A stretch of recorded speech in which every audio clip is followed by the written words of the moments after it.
Hey guys, and welcome to the Farming Pastor's Wife. Today we're learning to make my favorite cookie in the whole world. We're all learning how. So be sure to hit subscribe, give me a thumbs up, hit that bell notification so you don't miss anything from the Farming Pastor's Wife. So let's go ahead and get started on these cookies.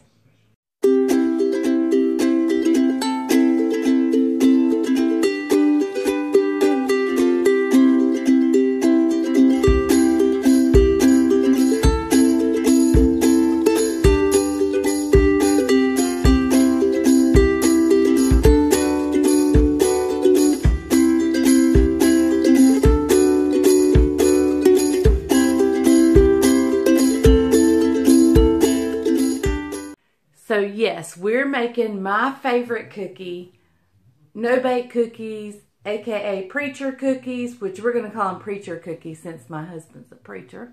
And anyway, but let me tell you, I have got the most special guest coming to show me and teach me how to make this cookie. Y'all have all asked me, is there anything you can't make? Well, yes, it's no-bake cookies. Can you believe I have made them umpteen times, and I think they've only turned out good maybe twice, maybe if I squeeze it out long enough, 3 times. But that's it. I always either make them to where they don't set up and you have to eat them with a spoon, or they are hard and they're brittle and blah. So I have the most special person coming today to show me how to make them. She makes them all the time, and they come out perfect every time. Now let me tell you a little bit about this person. This is Jessica. You've met her on several of our videos. She used to date my son, Isaac, but not anymore. But she is still just as special to our family. In fact, she came and helped take care of me when I came home with my surgery. She helps us at the chicken house. She is like another daughter to me. She has become best friends with my sister, with Caroline, my daughter. And she's just very, very special to our family. I told her that once she begins to date another fella, that he has to be okay with her still being involved in our family. That he has to be okay with that. And I said, tell him that I will love him and I will cook for him and he can be just as special, but he has to be okay with it. So anyway, that's a little bit about Jessica. I'm waiting for her to arrive now. I'm so excited because these are absolutely my favorite cookies in the whole wide world. She made them for our chicken stew. She didn't even get to come to our chicken stew, but she made me a big batch of these cookies for the chicken stew. And guess what? I didn't put them out because I wanted them. They were that good. I didn't put them out because I didn't want them to get gone. I wanted to eat them. So anyway, I'm excited for her to get here, and we will get started just as soon as she gets here. I'll probably just be the camera person and asking questions and prompting her on what, you know, like getting her to tell us how she's doing it. So, yeah, but I will definitely, most definitely be the taste tester. So hang on, as soon as she gets here, we'll get started. Okay guys, she's here. All right, so I just asked her what the key to the success of her cookies is, and I'm going to ask her again so y'all can hear what she said. What is the key to the success of your cookies, or what's the first thing we need to do? Okay, so the key to make this go swell so you do not have burnt cookies and you don't have gooey cookies, you have to get everything prepared first. So that means measurements and everything sitting out on the counter, ready to go. Everything measured out, everything out and ready. And y'all know that's probably why mine fail, because I'm not really good at doing that. And y'all know that. So, okay, we're going to get it out and then we'll go through the measurements with you. Okay, Jessica's going to tell us what ingredients we're going to need for this. Okay, first off, you want to start with your pot. I just like one that's kind of deep because it is going to boil and you got to add everything to it. She brought her own pot. She said she had a special pot for this. It's just my no-bake cookie pot. So you're going to start with your butter, and it's just a whole thing of butter. I have the one that has the salt in it just because it calls for a pinch of salt at the end, but... Look, the girl cooks like I do. If it calls for salt, but you have salted butter, use the salted butter and leave out the salt. So that's going to be melting on the stove. So what else do we need? You're going to add, I normally let it melt just a little bit. Well, it's kind of heating up fast. So then you want to go ahead and add your milk. And how much milk was that? Half a cup. I think it was half a cup. Half a cup of milk. And then your cocoa powder. Which was 1/4 of a cup. And you're going to let all that just sit and mix up together. Oh, and your sugar. I don't have your parchment out yet. And that's 2 cups of sugar. Going in. Melting together with the butter. All right, we're going to stop while that melts, and I'm going to lay her parchment paper out.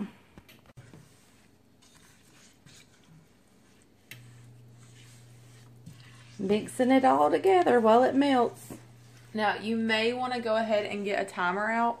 If you have your phone, that's fine, or just a timer, because once this really starts to melt, once you see it boiling just a little bit, wait about 20 seconds. You'll watch when I start it, and you set a timer for exactly 1 minute, no more, no less. And that's when everything gets a fast paced. I think that's a mistake I'm making too. I think I may be doing it longer than a minute. Yeah, a minute exactly. That way it's not getting not done enough, but it's not going to burn. And you may know about that later. And get crunchy and crusty and gritty. Just have it like halfway as well. Okay, it's not on high. It's right in the middle. She's taking her spatula and pushing out any clumps she sees. Just letting it melt. Will you ever turn it up to high, or is that where you leave it the whole time? I may turn it to 6 just to get it going. But if your stove cooks really fast, you may want to keep it medium because you still want to keep it on as a minute. My grandma's stove cooks super duper fast, so I only keep hers boiling for 45 seconds. Okay. So it's just like you got to know your stove. Got to know your stove. She also has everything laid out that she's going to need. Everything is completely ready, to the pot holder, the spoons, the utensil to get the peanut butter out with. Everything is measured out and ready to go, and the parchment's laid out that we're going to cool the cookies on. Now, you may want, okay, I like my cookies. I don't like teeny cookies, but you don't want to have them gigantic, because if you have your house very hot like Bryant Madra does, you may want to get a smaller spoon, just because if I have granite at my house, but it cools faster because of that. Right. So the bigger the cookie it is, it's going to take longer. So if you're in a rush, you may want to use a smaller spoon. But this is just about a medium size. Good tip. If you don't have granite, which I have my granite slab, but we're going to cool them here, and my house is warmer than most, you want to do a smaller cookie if you're in a hurry. Okay, guys, we're on watch now. So this is where, hey Siri, set a timer for 1 minute. See, it's starting to bubble. Just a little bit. Your timer is set for 1 minute. So I may even crank the heat up just for a second. I let it boil for a second, but then you still want to keep mixing, because if you just leave it like that, then it is going to burn. So let it get like that, and just stir a little bit. And then after it like keeps bubbling and boiling, you just keep on stirring. Keep on stirring. Bob Marley, stir it up.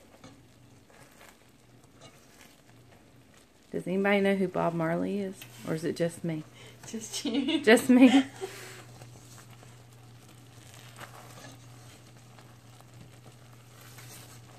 Alright guys, we're going to let this minute go. And, well actually we're almost to the end of the minute, so I'm going to keep filming. Because it'll go fast from here, right? That may be part of my problem too. I was telling Jessica, I may be just a little slow. And that is in action, not mentally. Turn the stove off so we can burn the house down. Alright, so go ahead and pour your vanilla. Put that in your oats, which is 3 cups of that. Go ahead and just get that, keep stirring so it doesn't stick. That was a tablespoon of vanilla, 3 cups of oats, and a cup of peanut butter going in all at the same time. She is good. I'll let you lick the bowl. I get to lick the bowl. Woohoo! And then stir it. Now, you want to make sure you're stirring it real fast. I mean, not slinging it everywhere, but just because you want to get that peanut butter melted in. And that way some don't just taste like peanut butter. You don't get a big clump of peanut butter.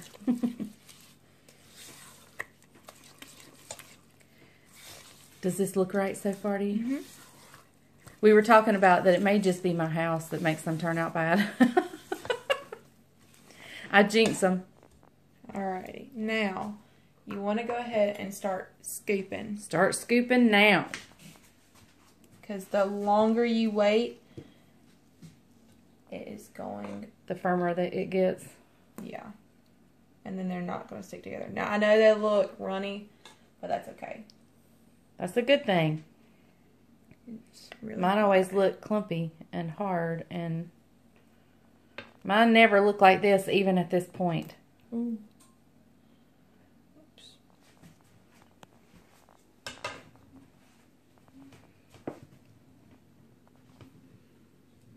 Oh my goodness. That looks so good.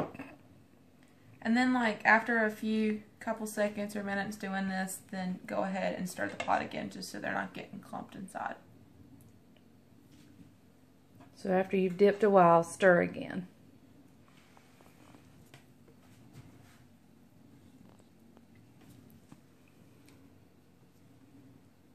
Kind of made them a little big, but it's okay. They'll get eaten. Oh yeah, they'll get eaten. Y'all, mine never look like this, even at this point. Well, I will say I did make them one time, but they never sat up. And so they look like this 2 days later. And you just had to eat them with a spoon. But most of the time, mine come out hard and brittle and just yucky. It just sounds like you burn it, like you leave it on there too long. I overcook it. And they may could have sat for another 10, 15 seconds, but it's okay. I didn't want to burn them. Oh, y'all, these are my favorite cookies in the whole wide world. I can eat my weight, and that's a lot of weight in them. All right, when we get it all out. It's already thickening right now from before. Okay, guys, we'll bring you back as soon as we get them all dipped out. Okay, guys, we're probably getting close to 60 cookies here. And, oh, they look so good. I can't wait for them to set up. Oh, and let me show you. You may notice a little something different about the oats box. It does say gluten-free. Now, we're not sure if that makes any difference or not, because that's just what they've always used. That's my sister. Because her sister eats gluten-free, and that's what they have in the house. So, why mess up a good thing and change? So, we're sticking with that. And it probably doesn't make a bit of difference in these cookies, but... Makes them sound healthier. Yeah, oh, yeah, exactly. Say that again. Makes it sound healthier. When There you go. go. You can feel better about eating them. And I'll feel better about eating all 60 of them. Yeah. Woohoo! Okay, guys, this is all we have left. Just kidding. Not really. But we're going to give them a taste. Y'all, they set up perfectly. Look at that. They're shiny. Mine never are shiny. Mine always look dull and dry. And I don't know why I can't make them. But now, hopefully, I can. 1 minute. Stir for 1 minute. So, let's try this thing.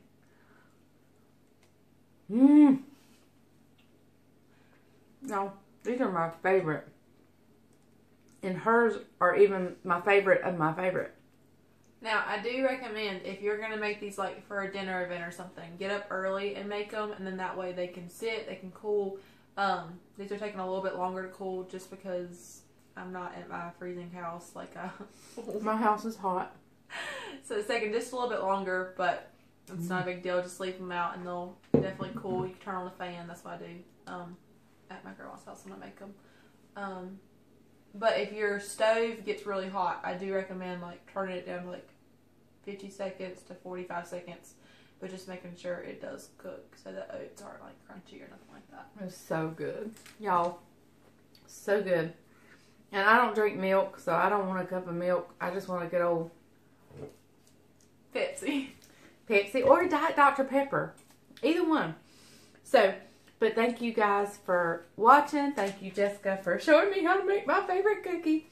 Now, I'll be scared to try it when I try it for myself. Maybe I won't try it. I'll just call her when I want some cookies. like you always do. Like I always do. That's pretty much the way it goes. But I do need to know how to make them in case she's ever on vacation or somewhere out of town where I can't get them. So, anyway, thank you guys for watching The Farming Pastor's Wife. And remember, if the grease is hot enough, you can fry anything. And if the house is hot enough, you might need to turn it down when making these cookies because you want them to set up. So, y'all have a great day. Thank you for watching. Bye, y'all.